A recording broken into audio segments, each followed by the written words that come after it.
You have found yourself on another episode of Locked On Bulls. On today's episode, we're going to talk about Zach LaVine being recalled from the G League. Nikola Vucevic has also been updated to questionable for today's game. And can the Bulls get back to winning against the Charlotte Hornets team? Let's hope so. Me and Pat going to break it all down, talk about it right after this. You are Locked On Bulls, your daily podcast on the Chicago Bulls. Part of the Locked On Podcast Network, your team every day.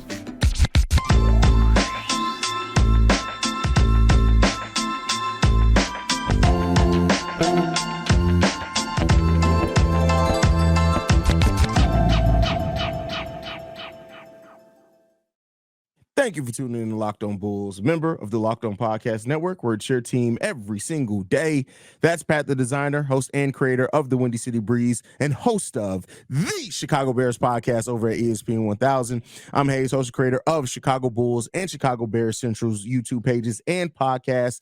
And today's episode is brought to you by LinkedIn. LinkedIn Jobs helps you find the qualified candidates you want to talk to faster. Post your job for free at linkedin.com/LockedOnNBA. That's linkedin.com/LockedOnNBA to post your job for free. Terms and conditions do apply.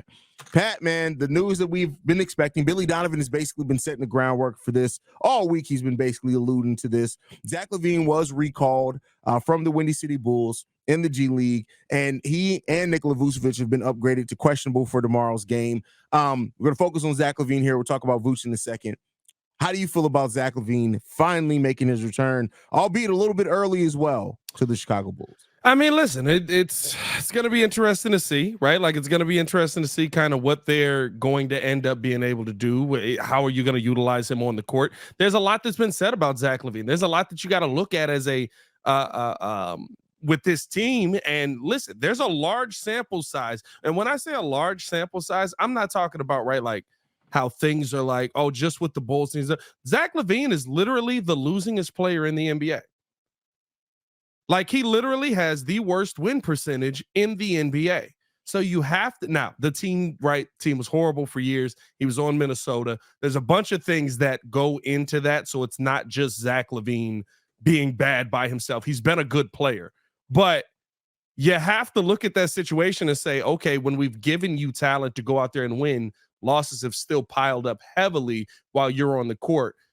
You got to change that narrative about yourself. This is an opportunity for you to start to do that. This is an opportunity because teams around the league, GMs around the league have said they don't view Zach LaVine as a number one option, a number two option, more of a number three. We'll see if Zach can start to change that narrative tonight versus Charlotte.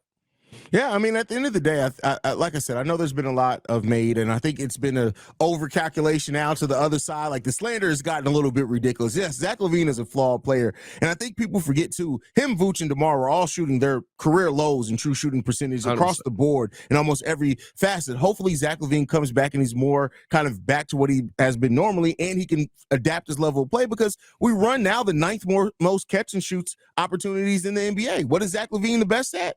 Catch and shoots. So hopefully that he can come back. But, you know, the people that are saying things like Zach LaVine can't help this team. Oh, my God, they need to trade Zach. There's no way. It's like, don't get me wrong. Could this end disastrously? Absolutely. Yeah. But let's not act like that's the foregone conclusion that Zach LaVine can't adapt his game to make it work here, because theoretically his skill set fits what we're doing. He just has to be locked in and make the decision mentally to buy into what we're doing. And I think the biggest thing is, right, like when you look at Zach LaVine, you're trying to figure out, okay, are you going to buy in? Are you going to be a part of this team and just fit in with what's happening here? Or do you have to be the guy that's getting the shots up? Do you have to be the guy that is forcing himself and his offense into the system? You just said it perfectly to me, right? Zach LaVine would be coming back to a team that literally runs what he wants to run well, that literally runs what accentuates his game well. Is he going to get in line with that? Because guess what? There's been a lot of Javon Carter wide open corner threes that he's missed. There's been a lot of Ayo Dosunmu wide open corner threes that he's missed. Zach LaVine should be the guy that could come in here and say, you know what? I'm going to just stand over here. I'm still going to make my plays. I'm still going to be able to attack. But you know what? If I'm over here where Ayo is in this situation, I can knock that shot down on a consistent basis, and that's what my team needs me to do. I don't want him to come back in here, and I guess it really comes down to, has he bought into what Billy Donovan is selling or not? Because it seems like the rest of the team has bought into what Billy Donovan is selling for the most part. There's still flaws with what Billy Donovan is selling, right? His laugh is terrifying. All of those things may be true. It's crazy. I'm upset that I retweeted it because so many people have retweeted it. I keep seeing it.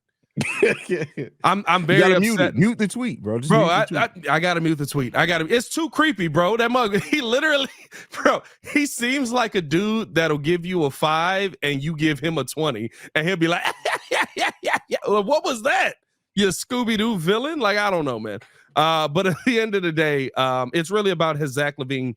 Can Zach LaVine come back in and buy into what Billy Donovan is selling? Because, like it or not, what Billy Donovan is selling has led to wins. Yeah, I mean, listen, and we'll see. Like, at the end of the day, and the thing that I like about this the most, we'll talk about this a little bit in the Vuce topic as well, is that if Vuce and Zach LaVine come back, you're then strengthening your bench because you're moving Drummond and Alex Caruso back to your bench. We talked about not having the depth. At that point, you now have a solid 8-man rotation of your starting 5 with Ayo, Alex Caruso, Andre Drummond coming off the bench. That makes all the other minutes look a little bit better. So, no, 100%, dude. Like, it's when you talk about the players that would be strengthened by this, right? You're moving Ayo Dosunmu back onto the bench with Javon Carter. Now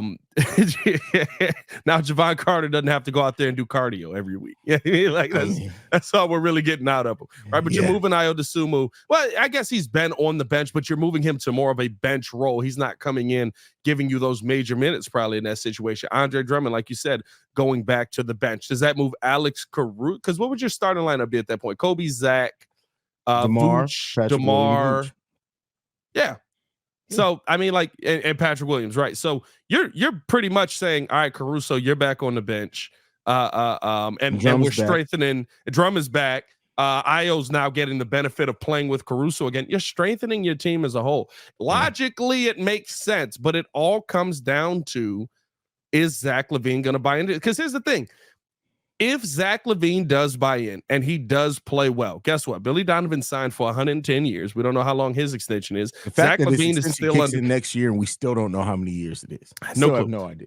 Zach LaVine's contract is still good here, right? It's not like all of a sudden he's not getting paid by the Chicago Bulls. Like, he still could be a Chicago Bull if he says, you know what, I like what we're building here. Let's keep going with this. Like, the buy-in scenario is one of the better case scenarios for the Chicago Bulls, but it takes Zach LaVine sacrificing being the guy for being a guy on the team. That's a great way to word it. I mean, and it comes down to, is Zach willing to make that sacrifice? And like I've said before, I think I said it over on Central, Zach LaVine talks so much about wanting to win, how important winning is to him. The fact of the matter is, winners sacrifice. Now, of course, there's different levels to it depending on where your game is. But if you truly want to win in the NBA, you're going to have to sacrifice. And Zach LaVine has to realize this. At least I hope that he does. Even if ultimately you still don't want to stay with the Chicago Bulls, any team that you go to, you're not being a number one. So you should want to show those respective interested teams, I can sacrifice for the case of winning. Right. No, 100%, dude. Like,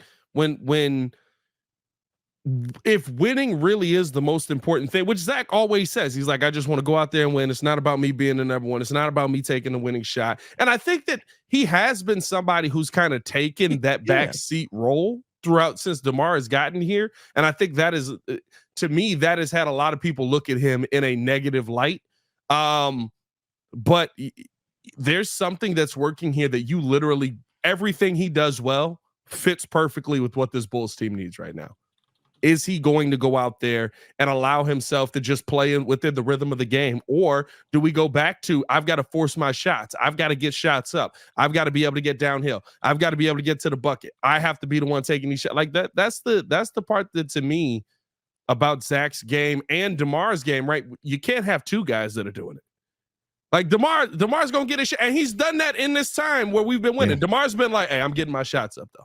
Yeah. And I mean, the thing is that it depends on how you like, and that's what a good coaching is. It's not always what you do. That's a big part of it, but it's also how you do it. DeMar DeRozan has changed. He's still doing some of his isolation stuff, but it's when it comes when the Bulls can't get a bucket, and that's when you need it the most. And so Zach LaVine is still going to have opportunities to theoretically do that because it's still going to be a team where we're still going to have times where we don't score. We're still going to have times. And again, Zach LaVine may be his time where he fits in the role of the offense, but get Zach LaVine some stints with that bench unit where then it's like, no, we need you to go out there and be that dog scorer. So there's a balancing act that has to happen in it. It comes via trusting that Zach is going to buy into it and Billy's going to coach it well. But if those two things do happen, we could be in a much better position. So we'll see what it ends up being. It could also be very ugly. I just want to keep saying it could be very ugly. No, it could get horrible. It needs to be said that it can literally get terrible. Yes. Like the you laid out the scenarios, right? Like this is the one good scenario that we're talking about. This is it. The only scenario that makes you feel like something's going to go right is the scenario where Zach LaVine says, I'm buying in. Let's let Kobe keep cooking. Let's let DeMar keep doing what he's doing. And I'm going to just fit in where I get in. Yeah. Otherwise, somebody going to put a toe in him, man. There you go. Next up, we're going to be talking about Nikola Vucevic, also possibly returning tonight for the game. But before we get into that, I want to talk to you guys about a couple of our sponsors. The first one is LinkedIn. At the start of the new year, every small business owner is asking himself the same question. What's the one move I can make that'll take my business to the next level in 2024? LinkedIn Jobs knows that your success all depends on the team you surround yourself with. That's why LinkedIn Jobs has created the tools to help find the right professionals for your team faster and for free.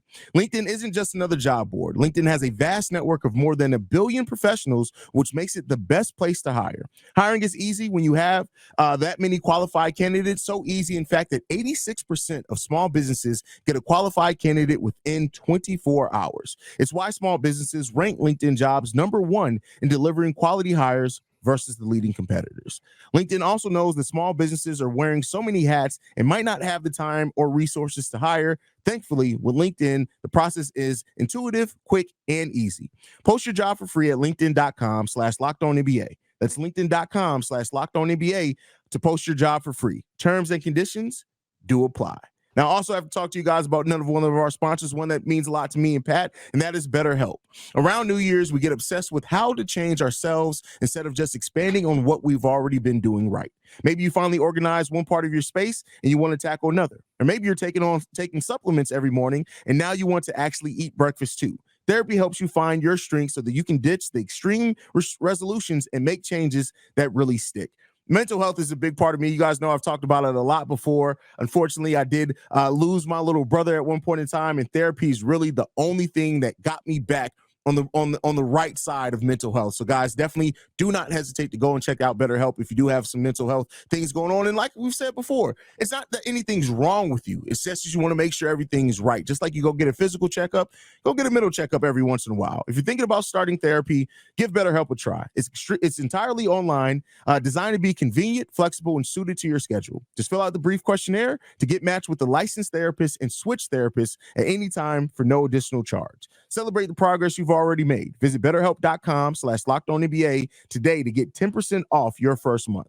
That's BetterHelp, HELP.com/LockedOnNBA. All right, Pat, let's get back to it, man.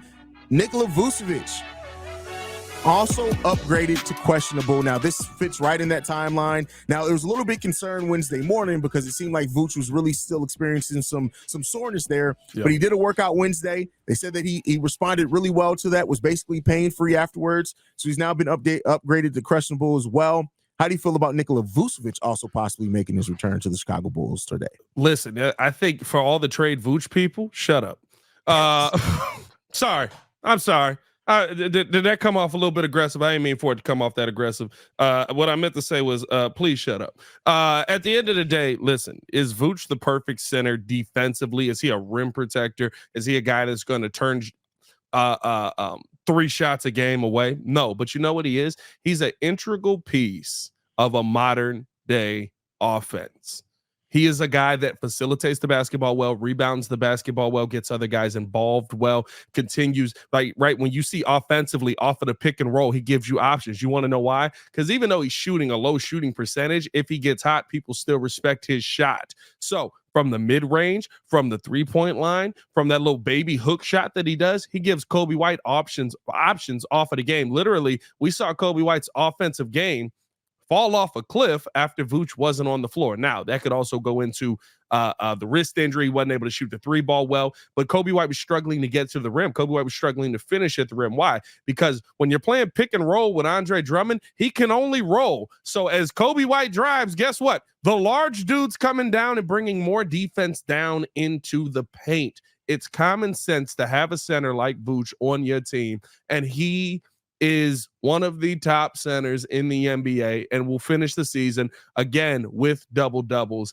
And now you're starting to see players develop with him on the court, and you're seeing the impact over the last few games with him not on the court. Guess what? Vuce might be a little bit important to this team, or at least the style of center that Vuce is, because you can't do that with Andre Drummond, especially when he's picking up 4 fouls in the first half. And you know who else you can't do it with? 6'4" Terry Taylor. I like Terry Taylor, but I'm sorry. He's 6'4". Coby White is literally taller than the backup center. Yeah, let's stop playing that game. Let's stop playing that game. Zach LaVine and Coby White are taller than the backup center that we've had. Zach LaVine, Coby White, Patrick Williams, DeMar DeRozan, Dalen Terry. He's the shortest one on the court. Bro, like, that's crazy. Nobody else is 6'4", bro. Alex Caruso's 6'6". He's the shortest player on the team. That's wild. Death of small ball, please. And can't shoot the three ball. Like, he's 6'4" as a center and can't shoot he's not Draymond Green. Draymond Green is 6'7". That's deep. But no, like Vuce coming back solves one of our biggest issues. We just have a lack of depth and size. Like we just don't. It's for 3 years in a row. The one position that we can't really weather a storm at is the center. We just can't. Like, and so, you know, getting Vuce back. Some of that's on Billy, though. Some of that is on Billy. Yeah, some of that's on Billy. Some of it's on Ross. I would say this: the last 2 seasons was roster construction. Yes. This year it's on Billy. And I would say even right like last year in the playoffs, just don't take or play in. I should say, just don't take Drummond out of the Miami game. We probably win that game. But that wasn't a lack of depth there. That was just not playing the depth that you had. Well, right? that's what I'm saying. Like that's what I mean. Some of it's on Billy in that situation. Yeah, for sure. So, you know, at the end of the day, Vuce is integral, like you said, being able to pass. And I know he's not the most dangerous passer, because I've heard Doug Tonis, for example, but it's like what he does is he does allow that spacing, and he does allow for some of that. And so it is a big part of it, because listen, drum's good. Don't get me wrong. He's good and he's elite at what he does well, but the things that he doesn't do well, Lord have mercy, you're just not going to get him at all. Hey, listen, I keep saying this. You know what Nikola Vucevic can do that almost nobody else on that team can do? Make a layup. Yes. I mean, like, you know, when Coby White throws him that dime, you're just like, oh my God, it's a dime. He makes it. Nah, he do be missing sometimes. I'm not gonna act like he don't, but he don't miss like Drum. Drum and layups don't go together. Drum missed 4 layups, get his own rebound, and then dunk it down. That's not the same. Vuce just make the first layup. Like, yeah, that's really what I want to see. But no, I think at the end of the day, right, what it comes down to, especially going into this game versus Charlotte, where we got to talk about if the Bulls can get a win in this back-to-back scenario, 2 wins would be great here. Is with their size, how are you going to be able to take advantage of it? Mark Williams, big guy down there, really can play well. Good body down in the post, right? I would rather have Nikola Vucevic out there creating a mismatch and keeping him out of the post versus Andre Drummond, who, guess where he's going to be on the offensive end? Down low. Why? Because he can't go nowhere else. That's his game. And it's not to say that it's not a game that I don't like. The thing that I do like about Drummond over Vuce is Coby White's going to the bucket. I feel like players can take dumber shots. And I know that sounds crazy, but like you can take the shots that you would be like, this is a tough layup, because you know Drum is down there, and you probably can't do that as much with Vuce. That's fair. And the floaters too. Like you can. Yeah. Like you're literally taking a shot because it almost creates a mismatch for him, because the center's going to say, okay, now I got to get this rebound, which puts him, you know, in a rebounding position, and you're not going to out rebound Andre Drummond on a night in, night out basis. So I think that's the one thing about it that maybe you lose a little bit of, but you also, like, offensively, the Bulls have lost in the post completely. Like, as a post, the Bulls haven't had a post game since Vuce has gone down. Like, Drum's got a little bit of like the little turnaround thing, and if it's going, it's going. But Like Vooch actually can like, okay, let me hit you with this turnaround float. Let me hit you with the hook shot. Let me hit you with the fadeaway. Let me hit you just straight up, body you up and go to the bucket and make the lay. Like there's more options with Nikola Vucevic, and that's why to me Nikola Vucevic is the best option that you could have at the center position right now. Yeah, facts.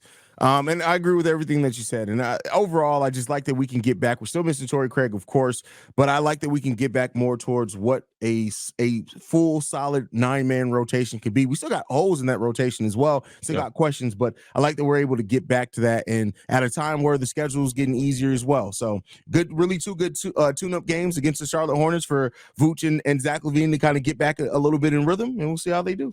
Yeah, we'll see what it ends up being, man. Before we get into this final topic, talking about how this Bulls kid, and not even just this one win versus Charlotte. We need back-to-back wins here starting off the year.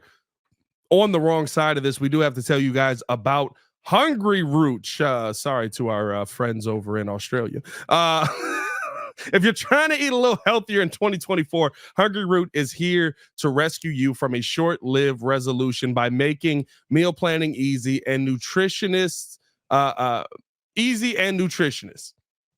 Why is my read jumping around? This mug is tweaking right now. Build healthy habits that won't disappear by February with Hungryroot. Hungryroot's the easiest way to get fresh, high-quality food delivered right to your door. They've got healthy groceries and simple recipes all in one place. Take a fun short quiz, and Hungryroot will get to know you, your goals, and how you like to eat.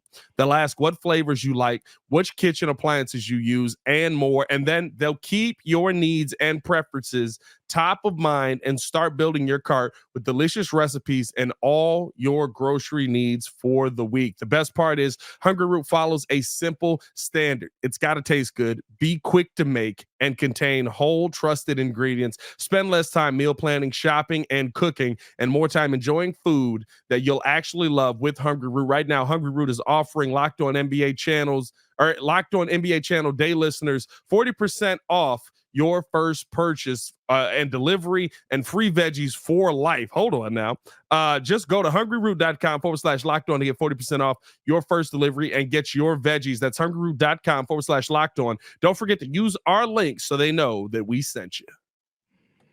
Get in on that root, man. Get in on that root. Hey, get in on the root. Y'all want to laugh, just Google root Australian slang. Just do that. Just come back to us. That's crazy.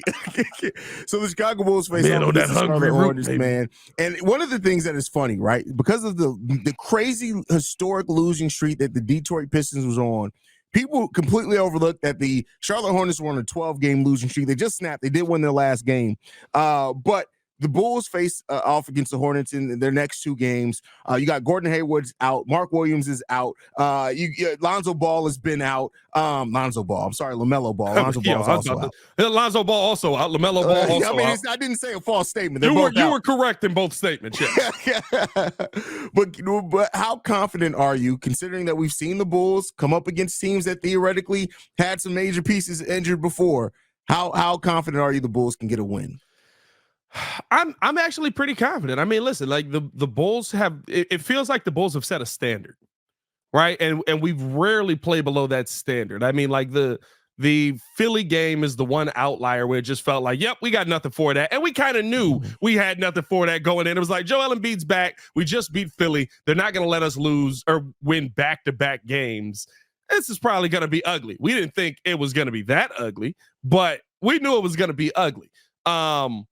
But outside of that game, right, we've talked about every single game the Bulls have played in, for the most part, them being a really competitive team versus the best of the best and handling business versus the teams that they were supposed to handle business for. This is a team that the Bulls should be able to handle business against. It's a Charlotte team that, I mean, I'm going to be honest with you. It's tough because Carolina's having a tough time with Chicago's right now. What are they good at? It's not me trying to be slanderous, bro. It's just honest, bro. Like, what is they're not a good 3-point shooting team. They're okay down low. Mark Williams is all right.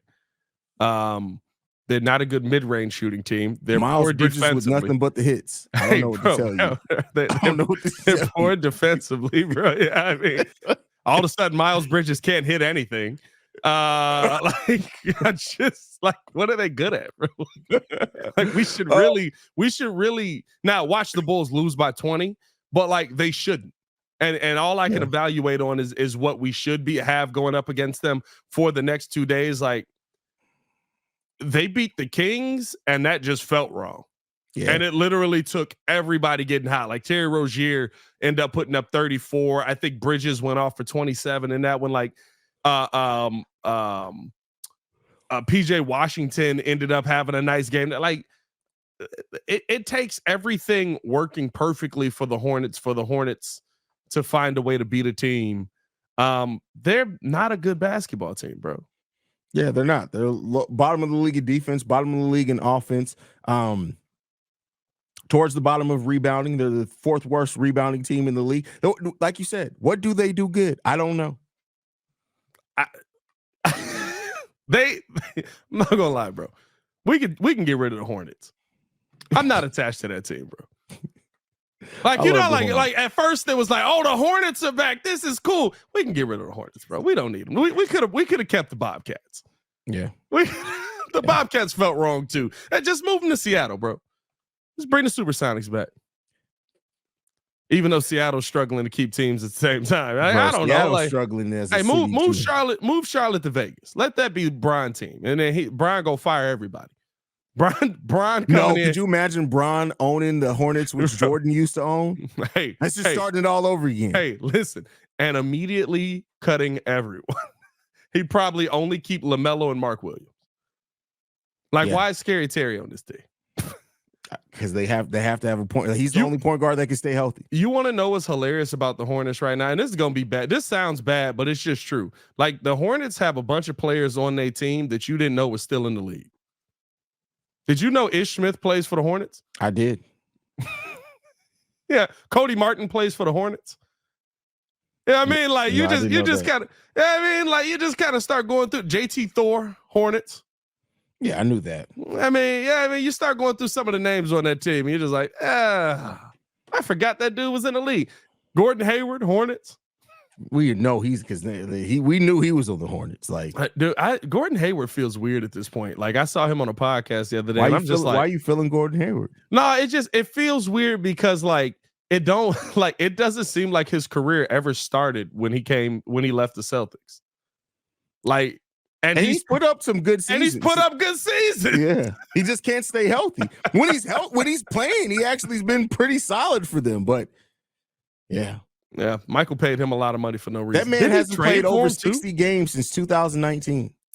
Gordon Hayward it's a odd career for him, man. Finishing out his career in Charlotte. I don't know, bro.